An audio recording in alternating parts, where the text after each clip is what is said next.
اللہ ہر دعا کا جواب دیتا ہے، بس ذریعے مختلف ہوتے ہیں۔ کبھی وہ کسی انسان کو آپ سے ملوا کر جواب دیتا ہے اور کبھی اسے آپ سے دور کر کے۔ کبھی وہ ہواؤں کے ہاتھ پیغام بھیجتا ہے تو کبھی اپنا جواب کسی ٹھوکر میں چھپا دیتا ہے۔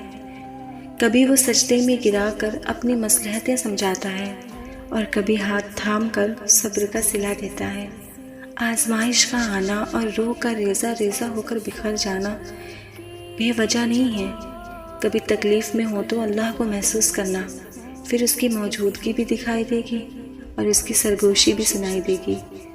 تڑپ وہ دل میں تبھی اتارتا ہے جب وہ تمہیں یاد کرتا ہے، تب وہ چاہتا ہے تم اس سے بات کرو، اسے اپنی کیفیات سناؤ، اپنی ساری پریشانیاں اس کی دہلیز پر چھوڑ آؤ، ہر فیصلہ اس کے سپرد کر آؤ، تاکہ بس تم اور اللہ رہ جاؤ۔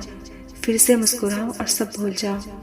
مٹھاس تو بس پھر اسی کے ذکر میں ہے اور سکون کے لیے تو بس اس کا نام ہی کافی ہے۔ تم تنہا نہیں ہو، تمہارے ساتھ اللہ ہے، اور جس کے ساتھ وہ ہو اس کے ساتھ تو کائنات کی رونقیں چلتی ہیں۔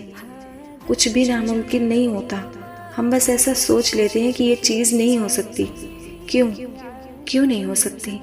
بالکل ہو سکتی ہے، بس اپنی دعاؤں پر بھروسہ ہونا چاہیے، دل میں ایمان مضبوط ہونا چاہیے۔